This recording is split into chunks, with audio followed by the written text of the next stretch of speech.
Hi అండి, అందరికీ నమస్తే. Welcome to my channel. Karthika Deepam 2 October 24 full episode. Karthik దీపాలని ఇరికించేసిన శౌర్య, సుమిత్ర జాడ కనిపెట్టేసిన శివనారాయణ. ఇదంతా ఎలా జరిగిందో ఇప్పుడు మనం ఈ వీడియోలో తెలుసుకుందాం.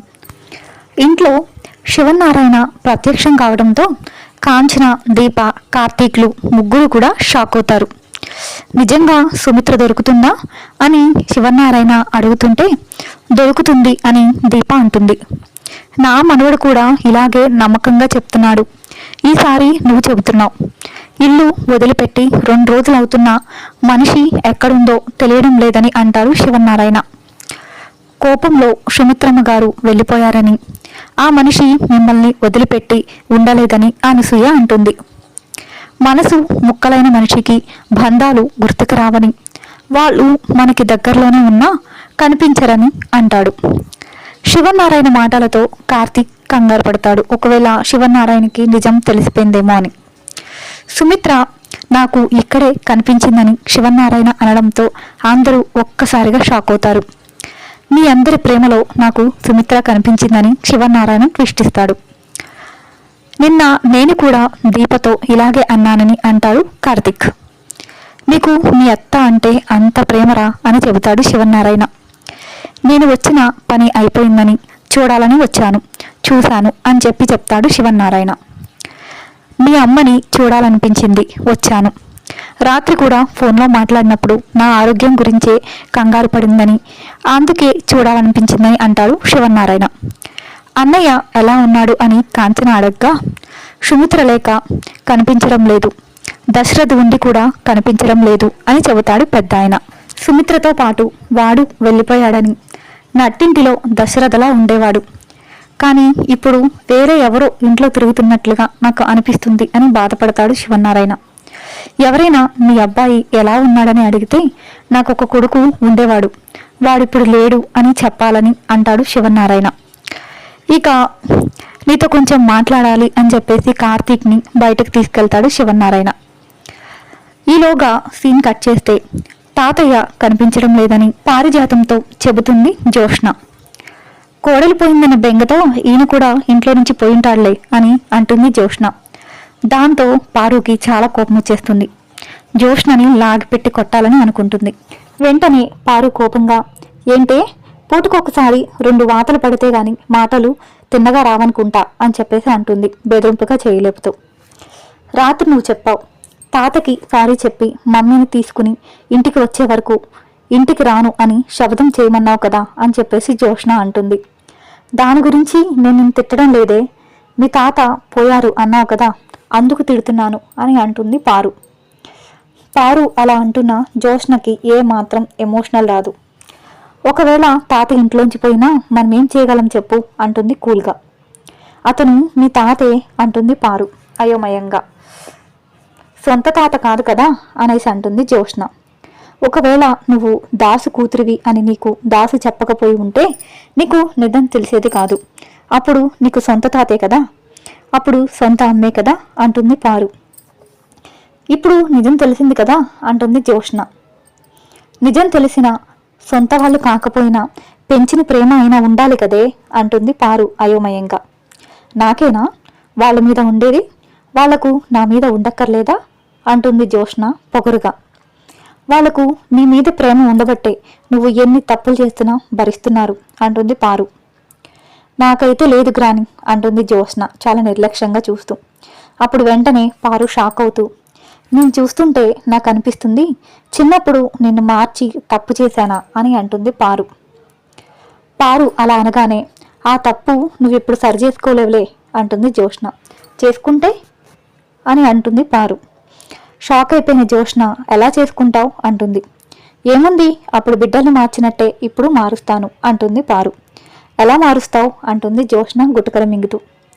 నిన్ను నీ తండ్రి దగ్గర పెట్టి దశరథ్ కూతురును తీసుకొస్తాను అంటుంది పారు పొగరుగా. బిత్తరపోతుంది జోష్న.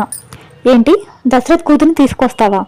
అంటే ఈ ఇంటి వారసురాలు ఎక్కడుందో నీకు తెలుసా అంటుంది కంగారుగా జోష్న. తెలీదు అంటుంది పారు. మరి ఎందుకు ఆ మాట అన్నావు అంటుంది జోష్న కంగారుగా. లేకపోతే మరి, నిన్ను చూస్తుంటే నాకు భయమేస్తుందే, నువ్వు మనిషివే, నాలాగా నువ్వు మనిషివే. మీ తాత మంచాన్ని పడితే తెలియకుండానే నా కళ్ళలో నీళ్లు తిరిగాయి. కానీ నిన్ను గుండెలపై ఆడించిన మీ తాతయ్య, నిన్ను భుజాల మీద మోచిన మీ నాన్న, నీకు చనుబాలు ఇచ్చిన మీ అమ్మ, వీళ్ళంతా చెట్టుకి ఒకరు పుట్టకి ఒకరు పోతుంటే నీకు బాధగా అనిపించడం లేదంటే? ఒక్కసారి కూడా నువ్వు ఏడడం లేదంటే? ఒసేయ్, నువ్వు ఏడుస్తూ చూడాలని ఉందే, నీ ప్రేమ ఎలా ఉందో చూడాలని ఉందే అని అంటుంది పారు. పారు అలా అనగానే అది ఎప్పటికీ జరగదు గ్రాని అంటుంది జ్యోత్స్న, ఏం మాత్రం ఎమోషనల్ లేని దానిలాగా చూస్తూ. అప్పుడు బిక్కముఖం వేస్తుంది పారు. ఒకవేళ రేపు నాకు ఏదైనా అయితే కూడా నువ్వు ఇలానే ఉంటావా అంటుంది పారు జ్యోత్స్నని. అప్పుడు జ్యోత్స్న, నువ్వు వేరు వాళ్ళు వేరే గ్రాని అంటుంది జ్యోత్స్న. నీ సొంత తమ్ముడికి కష్టం వస్తే పట్టించుకోలేదు, నిన్ను పెంచిన తల్లికి కష్టం వస్తే పట్టించుకోలేదు, ఇంకెవరిని పట్టించుకుంటావు? వాళ్ళు వేరు నువ్వు వేరు అంటే నా మీద నువ్వు ఎలాంటి ప్రేమ చూపించాలనుకుంటున్నావు? వస్తే అది నేను చూడాలనుకుంటున్నానే అంటుంది పారు ఆత్రంగా. అలా చూడాలంటే నువ్వు కూడా ఈ ఇంట్లోంచి పోగ్రాని, నెత్తి మీద ఒక చున్నీ కప్పుకుని నీ ఫోటో పెట్టుకుని ఈ హాల్ అంతా దొర్లి దొర్లి ఏడుస్తానంటుంది జ్యోత్స్న. ఒసే నీకేం పోయే కాలమే, నేను పోవాలని కోరుకోవడానికి అంటుంది పారు కోపంగా. మనకి పోయే కాలం రాదు, అంతా వచ్చే కాలమే. ముందు తాత ఇంటికి రాని, అప్పుడు ఏం చేయాలో ఆలోచిద్దాం. అంతవరకు నేను ఎవరి కోసం రోడ్లు పట్టుకుని తిరిగేదే లేదు అని చెప్పేసి జ్యోత్స్న పైకి వెళ్ళిపోతుంది. జ్యోత్స్న వెళ్ళిపోగానే పారు బాధగా, రే దాసు, నీ కూతురికి నిజం చెప్పి తప్పు చేశావరా, ఇదొక యంత్రంగా తయారైంది అని అనుకుంటుంది. చూడబోతే పారు మారే రోజులు త్వరలోనే ఉన్నట్లున్నాయి. అవును, అసలు ఈయన ఎక్కడికి వెళ్ళినట్లు అనుకుంటుంది పారు మనసులో. ఈలోగా సీన్ కట్ చేస్తే శివనారాయణ ఇంటి బయట కోపంగా మౌనంగా నిలబడి ఉంటాడు. కార్తీక్ పక్కనే నిలబడి పిలిచి, మాట్లాడి వెంటి తాత అంటాడు కాస్త భయపడుతూనే. దీప ఇంటి కిటికీలోంచి అంతా చూస్తూనే వింటూనే ఉంటుంది. ఇక కార్తీక్ నోటి నుంచి నిజం చెప్పించాలన్నట్లే ఉంటాయి శివనారాయణ మాటలు. ఇక కాసేపటికి స్కూల్ నుంచి శౌర్య కూడా వచ్చేస్తుంది. ముద్దుల తాత, నువ్వు వస్తావని నాకు ముందే తెలుసు. నిన్న జో వచ్చింది కదా, దాగుడు మూతలు ఆడుతున్నారు కదా మీరు, అమ్మమ్మ అంతా అంటూ అసలు గుట్టు బయట పెడుతుంది. చాక్లెట్స్ గేమ్ పెట్టిన తాత ఒక్క చాక్లెట్ శౌర్య చేతిలో పెట్టి, ఇది ఎవరికిస్తావు అని తెలివిగా అడుగుతాడు శౌర్యని.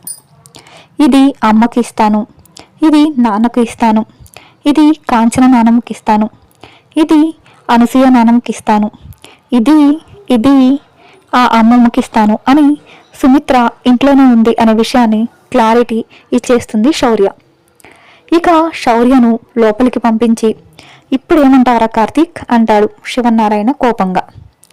దీప కంగారుగా కిటికీలోంచి అంతా విని చూసి బయటకు వస్తుంది. అది కాదు తాత అని కార్తీక్ చెప్పబోతుంటే వినడు పెద్దాయన. దీప వచ్చి చెప్పబోతుంటే, గదిలో సుమిత్రని పెట్టి కర్టైన్స్తో కప్పేస్తే చూడను అనుకుంటున్నావా దీప? నేను చూశాను సుమిత్ర కాళ్లను, మీ నోటితోనే నిజం చెప్పించాలని ఆగాను. పిలువు నా కూతుర్ని, తను నన్ను ఎందుకు మోసం చేసిందో కనుక్కుంటాను అని అరుస్తాడు శివనారాయణ. దాంతో దీప కాంచనను తీసుకురావడానికి లోపలికి వెళ్తుంది. కాసేపటికి దీపతో సహా కాంచన, అనసూయ అంతా బయటికి వస్తారు. రచ్చ జరుగుతూనే ఉంటుంది.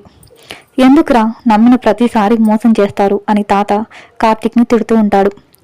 కాంచన ఎంత చెప్పినా కూడా వినడు. అక్కడితో ఎపిసోడ్ పూర్తయిపోతుంది. కానీ సుమిత్ర జాగ్రత్తగా దొడ్డిదారి నుంచి జారుకుంటుందేమో చూడాలి. బయట ఇంత గొడవ జరుగుతుంటే సుమిత్రకి ఖచ్చితంగా వినపడే ఉంటుంది. జాగ్రత్తగా వెళ్ళిపోయే ఉంటుంది. ఇక సుమిత్ర ఇక్కడి నుంచి కూడా వెళ్ళిపోతే తాత ఈ కార్తీక్ దీపాల్ని అసలే క్షమించడు. చూద్దాం ఏం జరుగుతుందో. మరిన్ని వివరాలు తరువాత భాగంలో చూద్దాం. ఫ్రెండ్స్, ఈ వీడియో మీకు నచ్చినట్లయితే ప్లీజ్ లైక్ చేసి మా ఛానల్ని సపోర్ట్ చేయండి. మరిన్ని ఇంట్రెస్టింగ్ వీడియోస్ కోసం మా ఛానల్ని సబ్స్క్రైబ్ చేసుకోండి. Thanks for watching.